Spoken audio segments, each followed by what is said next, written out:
2024 के चुनाव से पहले एक ऐसी खबर महाराष्ट्र से निकल करके सामने आई है जो मोदी और शाह की नींद उड़ा सकती है।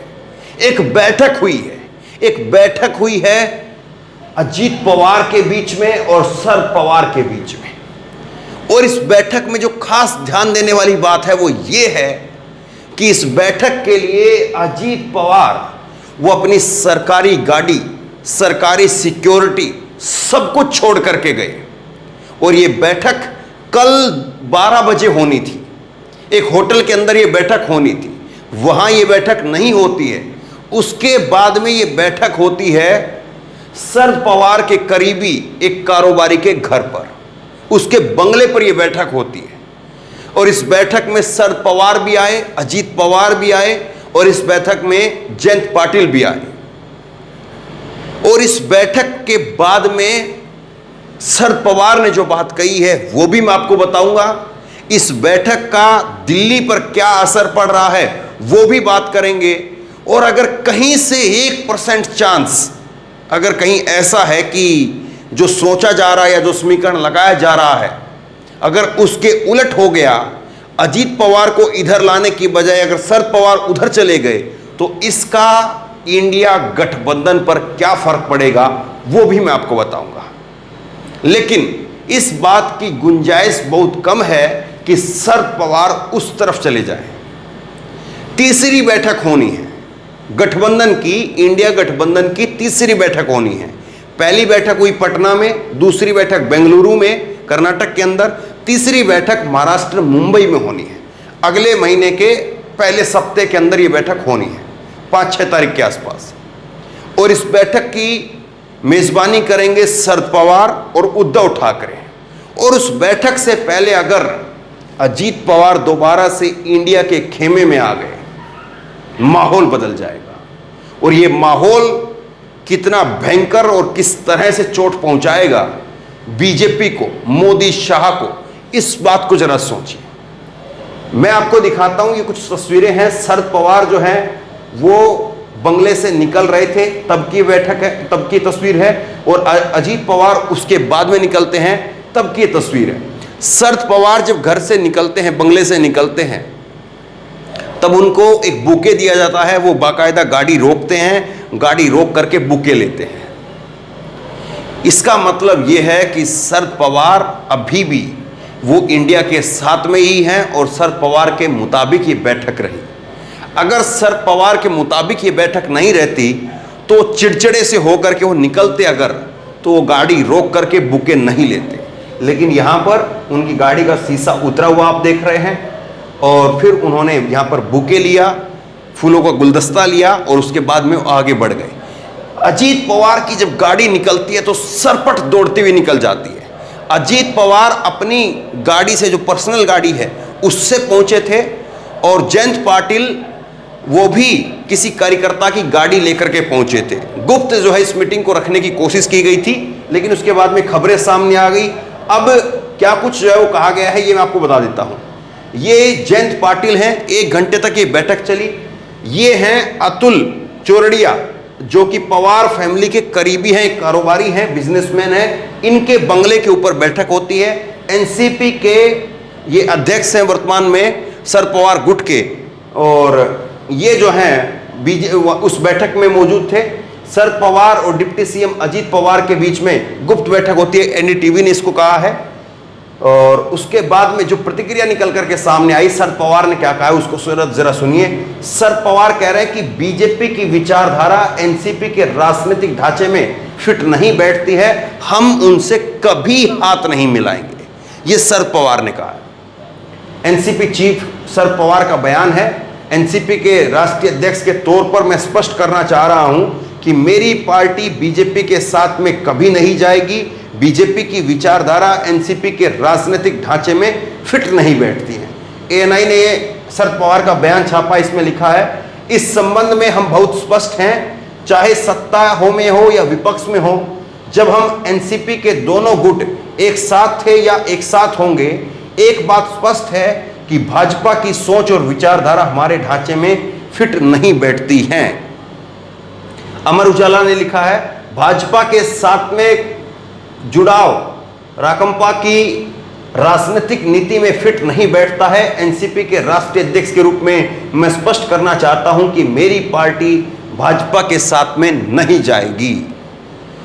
इसमें शरद पवार ने आगे कहा कि कुछ शुभ चिंतक मुझे मनाने में लगे हुए हैं, वो चाहते हैं कि मैं मान जाऊं, लेकिन ये मानने के संकेत शरद पवार के लग रहे हैं या शरद पवार जो है उनको मनाने के लिए लग रहे हैं? क्योंकि अगर शरद पवार को मनाने की कोशिश चल रही होती तो ये बयान शरद पवार के सामने नहीं आते, ये बयान अजीत पवार के सामने आते कि शरद पवार हमारे आदरणीय हैं, हम कोशिश कर रहे हैं, मीटिंग सकारात्मक रही है, जल्द ही कुछ आपको बड़ी खबर देखने को मिलेगी। ये अजीत पवार की तरफ से बयान आता है, लेकिन अजीत पवार की तरफ से बयान नहीं आया। इसका मतलब आप ये मान करके चलिए कि बैटिंग शरद पवार कर रहे हैं, अजीत पवार के हाथ में बॉल है। ये तो एक पहलू हुआ इस खबर का। दूसरा पहलू भी मैं आपको इस खबर का समझाता हूं, और दूसरा पहलू ये है कि मान लीजिए कि शरद पवार जो है वो उस तरफ चले जाते हैं, शरद पवार इस खेमे से वो आउट हो जाते हैं, मान लीजिए निकल जाते हैं, तब इस इंडिया गठबंधन पर क्या असर पड़ेगा, इस इंडिया पर क्या असर पड़ेगा? देखिए, शरद पवार जो आज साफ कर रहे हैं लगातार कि हम उनके साथ में नहीं हैं, हम बीजेपी के साथ में नहीं जाएंगे, कभी नहीं जाएंगे, ये शरद पवार कह रहे हैं। और जितना स्पष्टता के साथ में वो ये बयान दे रहे हैं, उतना ही ये बयान जो है वो इंडिया के काम आएंगे। ये तब भी और अब भी। तब भी का मतलब ये है कि अगर शरद पवार कहीं से बीजेपी के साथ चले गए तो इसका मतलब ये होगा कि महाराष्ट्र में सिर्फ दो धड़े बचेंगे, दो धड़े बचेंगे। एक धड़ा होगा राहुल गांधी का और दूसरा धड़ा जो है वो उद्धव ठाकरे का होगा।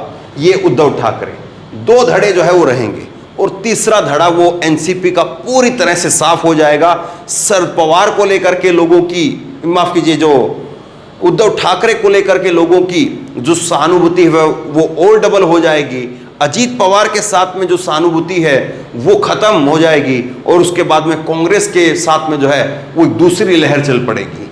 और एक बात आप और समझिए, महाराष्ट्र में शरद पवार के साथ में दो ही वोटर हैं, एक है मराठा वोटर और दूसरा है वो कांग्रेसी वोटर। जब कभी वो कांग्रेस में रहे तो उस वोटर को अपने साथ लेकर के चले गए, उन नेताओं को अपने साथ लेकर के चले गए, उस वोट बैंक को भी अपने साथ लेकर के चले गए।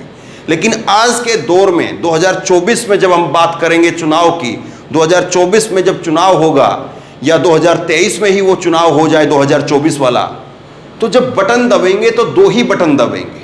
या तो मोदी का साथ देने वाला बटन दबेगा, उस कैंडिडेट के नाम पर बटन दबेगा, उस कैंडिडेट के सामने बटन दबेगा जो मोदी को जिताना चाहता है, या बटन दबेगा उस कैंडिडेट के नाम पर जो मोदी को हराना चाहता है, गठबंधन के साथ में है, इंडिया के साथ में। तीसरी पार्टी की गुंजाइश कहीं नहीं है। अब कोई स्टेट में आप चले जाइए, तीसरा कोई धड़ा नहीं है, तीसरा कोई मोर्चा नहीं है। या तो आप बीजेपी के साथ में हैं या इंडिया के साथ में हैं। अब ये बहुत क्लियर हो चुका है। अगर शरद पवार कहीं से छोड़कर भी जाएंगे तो इंडिया को नुकसान नहीं है, इंडिया के लिए कोई नुकसान नहीं है, और इसमें दोनों पार्टियां फिर फायदे में रहेंगी। चाहे वो कांग्रेस पार्टी है, उसके पास में उसका शरद पवार के साथ में गया हुआ वोटर वो वापसी आ जाएगा, मराठा वोटर जो है वो उद्धव ठाकरे के साथ में जुड़ेगा, और दोनों पार्टी को बम्पर फायदा है। टिकटों के रूप में और आसानी हो जाएगी कि अब केवल और केवल दो ही पार्टियों को जो है वो अपनी टिकटें बांटनी है।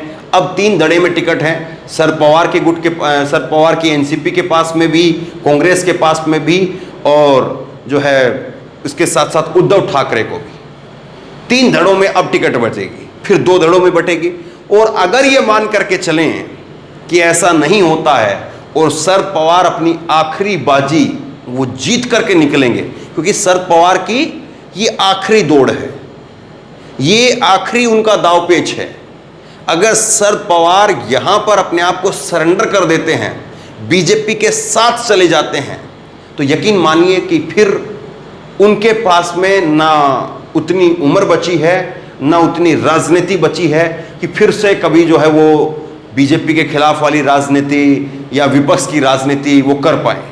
वो फिर उम्र नहीं रहेगी और ना वो राजनीति बची है, क्योंकि अगर एक बार उधर चले गए अब, तो उसके बाद में 24 में कोई कहीं पर कोई गुंजाइश नहीं है कि वो वापसी आ जाएं, क्योंकि फिर विश्वास कोई करेगा नहीं। अब अगर अजीत पवार को शरद पवार वापसी ले आते हैं तो फिर इसमें एक गेम ये भी हो सकता है, एक चीज ये भी कही जा सकती है कि यहां पर इस गठबंधन में से शरद पवार ने फिर वही खेल चला जो पहले चला था कि अपने तमाम नेताओं के अपने केस वापसी करवा लिए, केस रद्द करवा दिए, और उसके बाद में शरद पवार ने अपने भतीजे को वापसी ले आए और बीजेपी को बेनकाब कर दिया। मोदी साहब और खुद जो है वो अमित शाह जो है वो बेनकाब हो जाएंगे, क्योंकि अमित शाह जो है हाल के अंदर मैं सुन रहा था, अमित शाह भी महाराष्ट्र के अंदर बोल रहे थे और अमित शाह कह रहे थे कि दादा अजीत पवार आप बहुत समय बाद में आए हो, लेकिन सही समय पे आए हो और सही जगह पर बैठे हो। इसका मतलब क्या है? इसका मतलब यह है कि खुद अमित शाह की तरफ से मक्खन लगाया जा रहा है। और ये जो शब्द हैं मैं बता रहा हूं आपको, ये शब्द संबोधन शुरू होने से पहले के हैं। हालांकि उस बैठक के अंदर अजीत पवार ने भी कहा कि जो अमित शाह हैं उनका महाराष्ट्र से खास लगाव है, क्योंकि वो महाराष्ट्र के दामाद हैं। अमित शाह की ससुराल है महाराष्ट्र के अंदर, मुंबई के अंदर, तो इस लिहाज से वो बात कह रहे थे। अब बिल्कुल साफ साफ ये तस्वीर दिखाई दे रही है, इसमें कोई बहुत ज़्यादा शख्स की जो है वो गुंजाइश बची नहीं है कि या तो अजीत पवार को वापसी आना पड़ेगा या अजीत पवार उसी खेमे में रह जाएंगे। अगर उस खेमे में अजीत पवार रह गए तो चुनाव आयोग और फिर उसके बाद में शरद पवार वो अपना आखिरी जो हथियार है पार्टी से निष्कासित करने का, उसको अपनाया जाएगा। उस खेल में जो है 2024 का चुनाव निकलेगा। लेकिन अब इस बात की गुंजाइश नहीं लगती है कि शरद पवार उस खेमे में चले जाएं। जाहिर तौर पर जो बैठक हो रही है वो अजीत पवार को वापसी लाने के लिए हो रही है। और आज की जो बैठक, कल की जो बैठक हुई है उसमें खबर यही आ रही है कि एनसीपी के नेताओं के ऊपर जो ईडी सीबीआई के जो केस चल रहे हैं उनको लेकर के बातचीत हुई है। तो क्या इसका मतलब ये माना जाए कि शरद पवार जो है उनकी दिलचस्पी इस बात को जानने में है कि क्या क्या कार्रवाई हुई है, कब तक कार्रवाई होगी और कब तक जो है वो नेताओं के दाग जो धुल जाएंगे, कब तक उनके केस खत्म हो जाएंगे? तो ये आश्वासन जो है वो किस तरह से होगा? बीजेपी अपने पैतरे चल रही होगी। ऐसा नहीं कि बीजेपी हाथ पर हाथ धर करके बैठी होगी, बीजेपी के अपने पैतरे चल रहे होंगे और पूरी कोशिश की जा रही होगी बीजेपी की तरफ से, मोदी अमित शाह की तरफ से, कि अजीत पवार को वापसी ना जाने दिया जाए। लेकिन बीजेपी के हाथ में बहुत कुछ नहीं है। बीजेपी अगर रोक कर रखेगी अजीत पवार को तो अजीत पवार को ज़्यादा सीटें देनी पड़ेंगी, और जितनी ज़्यादा सीटें अजीत पवार को मिलेगी इसका मतलब ये हुआ कि एकनाथ शिंदे की सीट उतनी ही कटेंगी और बीजेपी की सीट उतनी ही कटेंगी। और बीजेपी अगर चुनाव को देखे तो गठबंधन किसी से भी करे, लेकिन वो सीटें देने में बहुत कंजूसी बरतेगी, क्योंकि बीजेपी को पता है कि जो हमारा सांसद रहेगा वो हमारे साथ रहेगा। लेकिन अगर कहीं पर बहुमत का आंकड़ा नीचे गया तो अजीत पवार भी उधर ही मिलेंगे, शरद पवार भी उधर ही मिलेंगे, एकनाथ शिंदे भी हो सकता है उधर मिले। इसलिए बीजेपी पूरी कंजूसी करके एकनाथ शिंदे हो चाहे अजीत पवार हो, दोनों को कोशिश करके वो समेटने की कोशिश करेगी कि वो इसी खेमे में रहे। अब बहरहाल ताकत जो है वो रस्साकसी दोनों तरफ से खींच रही है। अजीत पवार अपने खेमे में खींच पाते हैं या शरद पवार अपने तजुर्बे से, अपने अनुभव से और अपने आखिरी दाव को जीतते हुए अजीत पवार को अपने खेमे में ला पाते हैं।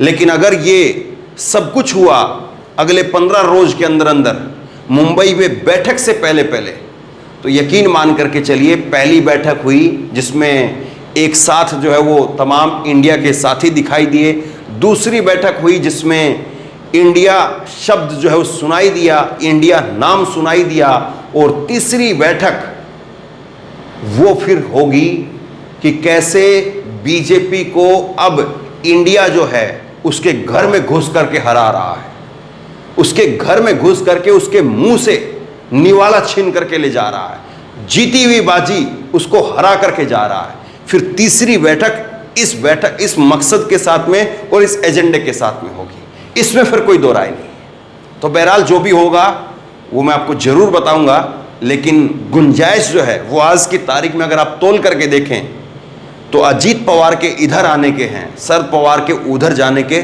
मुझे नहीं दिखाई देते हैं। बाकी आपको जो समझ में आता है नीचे कमेंट बॉक्स में जरूर लिख करके बताइए। इस वीडियो को खूब शेयर कीजिए, लोगों तक पहुंचाइए, और इसी तरह की तमाम खबरों के लिए ऑनलाइन न्यूज इंडिया को सब्सक्राइब कीजिए। साथ में जो बेल आइकन है घंटी है उसको जरूर दबाइए, ताकि जैसे ही कोई खबर अपलोड करें उसकी नोटिफिकेशन सीधे सबसे पहले आपको मिल सके।